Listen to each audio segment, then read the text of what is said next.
Hello friends, आज हम लोग शराब उन्मूलन संबंधी विचारों के बारे में जानेंगे कि शराब से कैसे छुटकारा पाया जाए।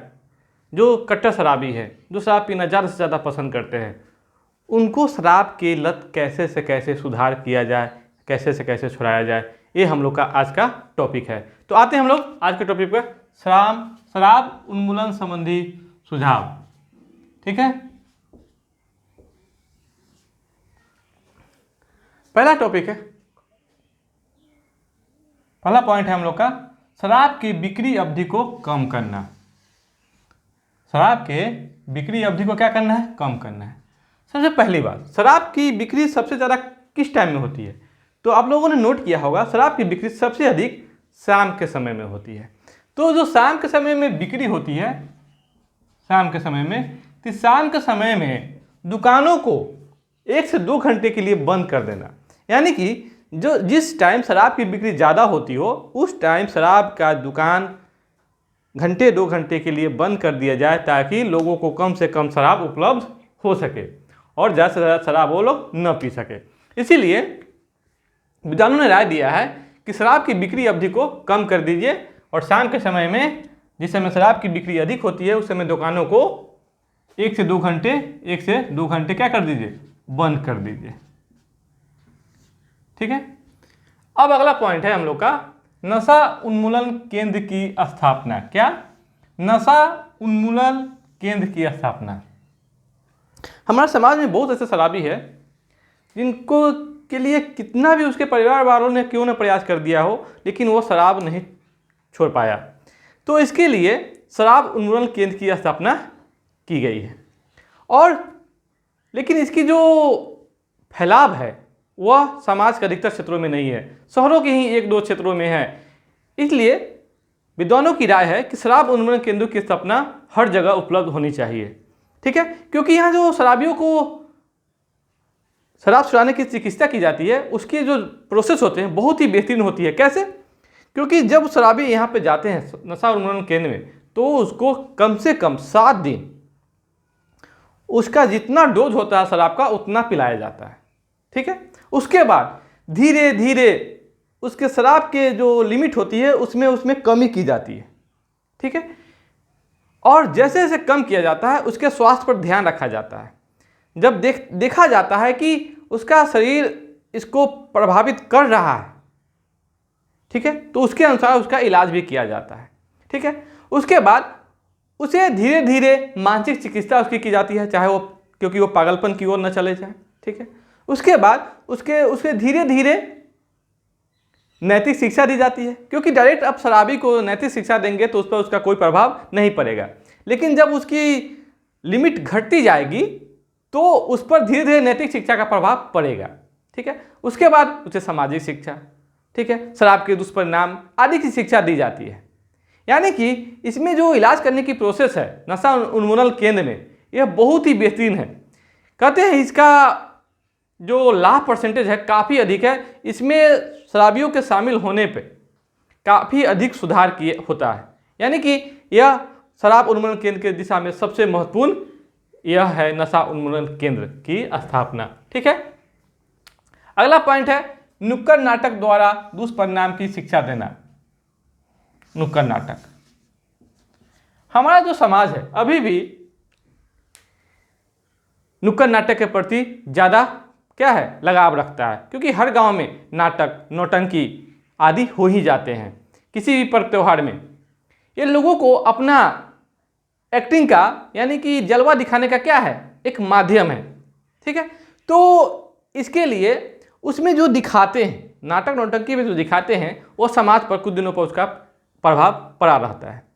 तो विद्वानों ने राय दिया कि क्यों न नुक्कड़ नाटकों में शराब के जो दुर्गुण होते हैं, दुष्परिणाम होते हैं, उसकी शिक्षा दी जाए।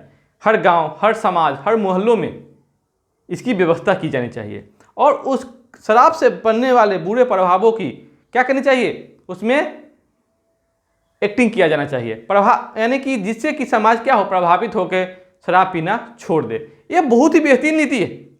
विद्वानों ने इसे बेहतरीन नीति करार दिया है, लेकिन कह सकते हैं कि इसका जो क्रियाशील रूप है वो प्रभावित नहीं हो पाया है, क्योंकि हमारा समाज अभी भी क्या है, काफ़ी पिछड़ा हुआ है।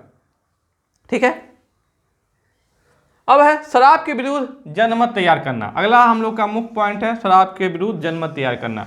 कहते हैं जनमत को तैयार करके कोई भी काम किया जा सकता है। ठीक है, क्योंकि जनमत में वह शक्ति होती है, जनमत में वह शक्ति होती है जिससे कठिन से कठिन कार्य भी सफलता के शिखर को प्राप्त करती है। कठिन से कठिन कार्य भी सफलता के शिखर को प्राप्त करती है। अगर लोगों में ये जनमत हो जाए कि हमारे गांव में, हमारे समाज में, हमारे कस्बे में, हमारे मोहल्ले में शराब का सेवन नहीं होना चाहिए, तो आप देखेंगे कि इसका प्रभाव बहुत ही अच्छा पड़ता है। क्योंकि हमने यह देखा है जिस समाज के लोग यह निश्चित कर लेते हैं कि हमारा समाज स्वच्छ होना चाहिए, वह स्वच्छ रहता है। तो अगर उसको हम लोग कह देंगे कि नहीं, हमारे समाज में पीना भी नहीं है, शराब का उपयोग नहीं करना है, तो इसका भी प्रभाव पड़ेगा। क्योंकि जो शराबी होंगे उसे समाज से बहिष्कार होने का डर होगा, इसलिए वो बहिष्कार के डर से शराब छोड़ देगा। यानी कि जनमत में काफ़ी शक्ति होती है। ठीक है, इसलिए शराब के विरुद्ध जनमत को तैयार करके शराब उन्मूलन संबंधी कार्य कर सकते हैं। अगला है महिलाओं को जागरूक करना। हमारा अगला मुख्य बिंदु क्या है, महिलाओं को जागरूक करना। क्योंकि जो शराब के सबसे ज़्यादा दुष्परिणाम होते हैं, ठीक है, उसका दुष्परिणाम महिलाओं पर ही अधिक पड़ते हैं। क्योंकि जो शराब पी के आते हैं वो सबसे ज़्यादा अपने पत्नी, अपने माता, अपने बहन, यानी कि वो महिलाओं पर ही ज़्यादा से ज़्यादा बुरा व्यवहार करते हैं, टॉर्चर करते रहते हैं। ठीक है, यानी कि महिलाओं पर मानसिक कहिए, शारीरिक कहिए, ठीक है, ये सारे आर्थिक, ये सारे प्रभाव पड़ते हैं। ठीक है, अगर समाज की महिलाओं मद्यपान यानी शराब के विरुद्ध जागरूक हो जाए, शराब के विरुद्ध जागरूक हो जाए और उसमें एकता का भाव आ जाए, तो यह आप निश्चित रहिए कि उस समाज में शराब का उन्मूलन हो जाएगा। क्योंकि महिलाओं का जो प्रभाव है काफ़ी व्यापक है।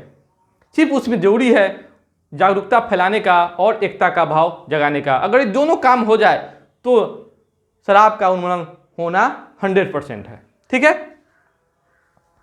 अगला मुख्य पॉइंट है सार्वजनिक स्थल पर शराब का निषेध। सार्वजनिक स्थल पर शराब का निषेध होता क्या है, हमारे समाज में, हमारे जो देश में है, सार्वजनिक स्थलों पर शराब का सेवन दंडनीय अपराध है। इसे रोका, निषेध किया गया है। ठीक है, क्योंकि जो सार्वजनिक जगह होते हैं वहाँ पर शराब पीने पर उसको देखने वाले भी उससे प्रभावित हो जाते हैं और उससे प्रभावित होकर शराब का सेवन करना आरंभ कर देते हैं। इसीलिए सरकार ने सार्वजनिक जो मद्यपान है या शराब का पान है वो आपको क्या किया है, निषेध किया है, ताकि लोग उससे कम प्रभावित हो। क्योंकि बहुत सारे लोग दूसरे को देख कर ही शराब का पीना आरंभ कर देते हैं।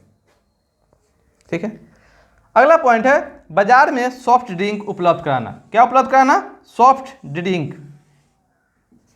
आजकल की जी हमारी युवा पीढ़ी है, कहते हैं भारत में लगभग 50% से ज़्यादा युवा पीढ़ी है। कितने, 50%, जो भारतीय अर्थव्यवस्था के लिए काफ़ी महत्वपूर्ण है, जो रोजगार के अभाव में क्या करते हैं, शराब का सेवन करना प्रारंभ कर देते हैं। और यही नहीं बल्कि उन लोग का एक क्या कर सकते हैं हम लोग, यह फैशन हो गया उन लोगों में कि किसी भी खुशी को और गम को सेलिब्रेट करने के लिए क्या चाहिए, तो शराब चाहिए। ठीक है, ये उन लोगों के लिए फैशन हो गया है। तो यहाँ पर विद्वानों ने राय दिया है कि क्यों न बाजार में सॉफ्ट ड्रिंक की व्यवस्था कर दी जाए, उसकी हर जगह उपलब्धता कर दी जाए कि लोग अपने खुशी और गम को भुलाने के लिए, सेलिब्रेट करने के लिए इस सॉफ्ट ड्रिंक का उपयोग कर सके, जो और वह शराब से दूर हो सके। ठीक है, जो काफ़ी महत्वपूर्ण नीति है, लेकिन कह सकते हैं हमारे यहाँ सॉफ्ट ड्रिंक का काफ़ी अभाव है, जिसके कारण लोग शराब उन्मूलन का काम नहीं हो पा रहा है। लेकिन ये विद्वानों की बेहतरीन राय है कि बाजार में सॉफ्ट ड्रिंक उपलब्ध कराना और आसानी से उपलब्ध कराना। कैसा, आसानी से, कि हर जगह मिल जाए। जैसे कि हमारे यहाँ भी है कोको कोला, पेप्सी, इसी प्रकार का एक अलग भी सॉफ्ट ड्रिंक की व्यवस्था की जानी चाहिए जो हमारे समाज में आसानी से उपलब्ध हो। ठीक है, अगला मूल पॉइंट है कानून बनाना। क्या, कानून बनाना।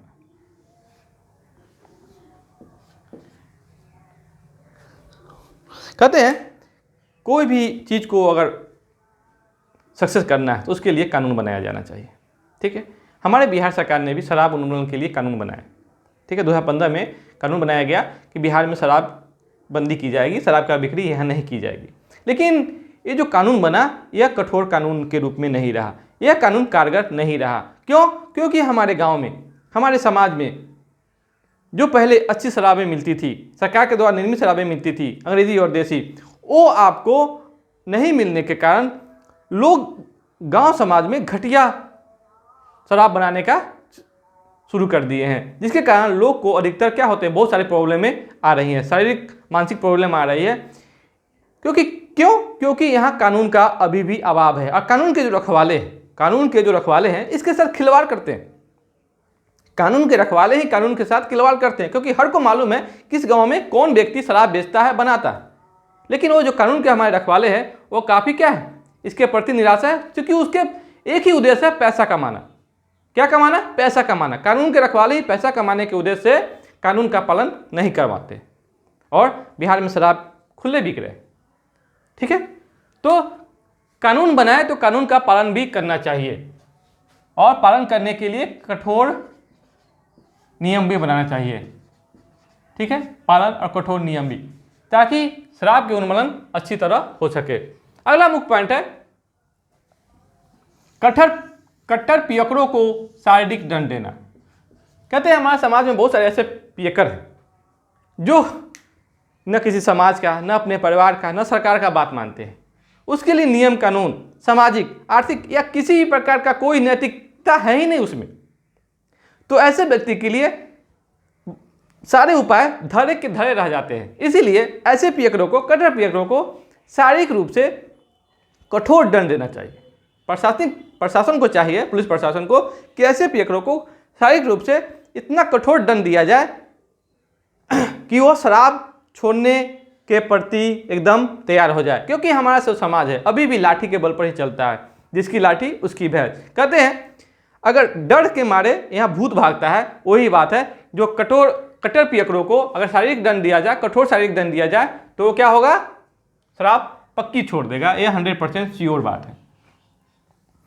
ठीक है, अगला मुख्य पॉइंट है धार्मिक संस्थाओं को आगे लाना। धार्मिक संस्थाओं को आगे लाना। हमारा जो समाज है, भारत जो देश है, यहाँ अनेक धर्मों के लोग रहते हैं, अनेक धर्मों के लोग रहते हैं। ये जो धर्म है, किसी भी धर्म में शराब को क्या किया गया है? निषेध किया गया। शराब पीना क्या कहा गया है? बुरा कहा गया है।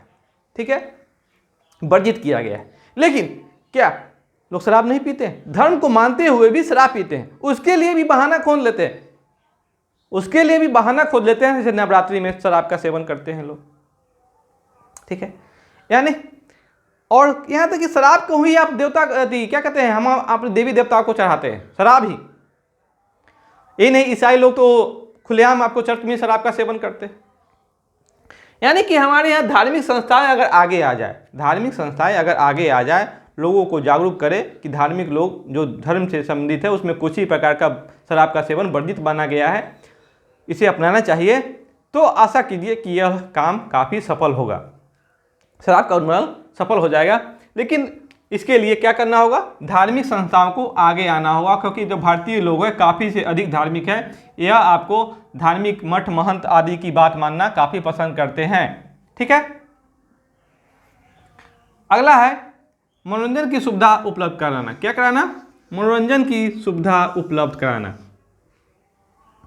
हमारे समाज में अभी भी स्वस्थ मनोरंजन का अभाव है और स्वस्थ मनोरंजन के अभाव में बहुत सारे लोग शराब का सेवन करते हैं।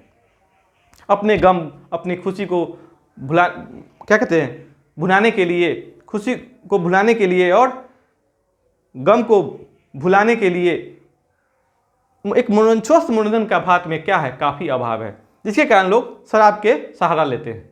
ठीक है, तो सरकार को ये व्यवस्था करनी चाहिए कि लोगों का मनोरंजन अच्छी तरह हो सके, लोगों के पास मनोरंजन का क्या पहुंच हो सके, मनोरंजन के पास लोगों की अच्छी तरह पहुंच हो सके, ताकि लोग शराब की ओर उन्मुख न हो।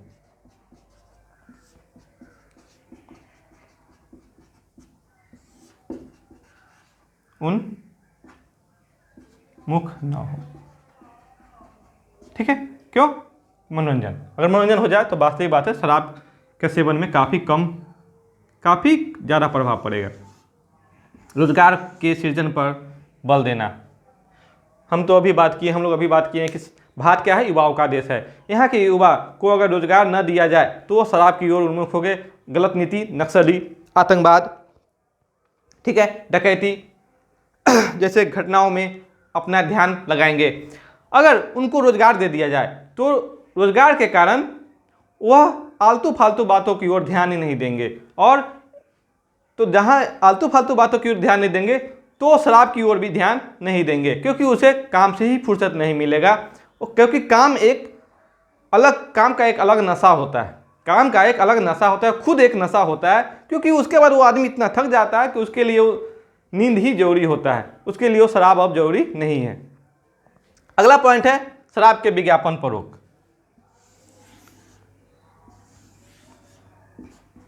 हमारा जो मस्तिष्क है, हमारा जो दिमाग है, वो विज्ञापन उस पर काफ़ी प्रभाव डालता है। क्योंकि जो हमारे एक्टर हैं, जैसे बड़े बड़े एक्टर हैं, शाहरुख, अजय देवगन, ये लोग जो शराब का विज्ञापन करते हैं, ये लोगों को काफ़ी इम्पैक्ट करता है, क्योंकि लोग उसके दीवाने होते हैं, एक्टर के दीवाने होते हैं, और उससे ललायत होकर, उसको देखकर, उसे देखा देखी शराब का सेवन करते हैं। शौक से ही करें, धीरे धीरे लत बन जाती है। यानी कि टीवी पर, सबसे पहली बात है, टीवी पर शराब का विज्ञापन ही नहीं की जानी चाहिए, ठीक है। उसके बाद वो जो एक्टर करते हैं उसको प्रतिबंधित किया जाना चाहिए, क्योंकि लोग उसे अपना आदर्श मानते हैं, लोग उसे देखते हैं, देखना पसंद करते हैं। तो ऐसे आदर्शवादी लोगों को शराब का विज्ञापन नहीं करना चाहिए, जिससे चाहे ऐसे किसी भी वस्तु का विज्ञापन नहीं करना चाहिए जिससे कि लोगों पर बुरा प्रभाव पड़े, ठीक है। शराब का सीमित उत्पादन। अगला और अंतिम जो हम लोग का मूल पॉइंट है, शराब का सीमित उत्पादन। कहते हैं शराब को पूरा से पूरा बंद नहीं किया जा सकता है, क्योंकि अगर पूरा से पूरा बंद कर दिया जाएगा तो हो सके क्या है, हर गांव में आपको नकली शराब की दुकानें खुल जाएगी, अब फैक्ट्री खुल जाएगी। तो इसीलिए यहाँ शराब का जो उत्पादन है उसको सीमित कर देना चाहिए। जितना हो रहा है उसको धीरे धीरे करके क्रम से कम करना चाहिए, ताकि लोगों के पास शराब का ही पहुंच कम हो। प्लस में उसके दाम में बढ़ोतरी करनी चाहिए, क्योंकि जहां दाम बढ़ेंगे लोग की शराब क्या होगा, पीने की चाह कम होगी, ठीक है। इसीलिए शराब का सीमित उत्पादन करना चाहिए, एकाएक बंद नहीं करना चाहिए, क्योंकि बंद करने पर और भी ज़्यादा इसका बुरा इम्पैक्ट पड़ेगा। इसीलिए शराब का उत्पादन को सीमित करना चाहिए, सरकार को यह ध्यान रखना चाहिए। इसीलिए फ्रेंड्स, आज हम लोगों ने क्या पढ़ा, शराब उन्मूलन संबंधी सुझाव, जो हम उम्मीद करते हैं आप लोगों से कि आप लोगों को यह मेरा जो सब्जेक्ट है, मेरा जो ये आज का आपके लिए कार्य है, वो आपको समझ में आया होगा। और अगर आप लोगों ने इस वीडियो को देखकर शराब को छोड़ दिया तो मेरा जो वीडियो बनाने का उद्देश्य है वो सफल हो जाएगा, ठीक है।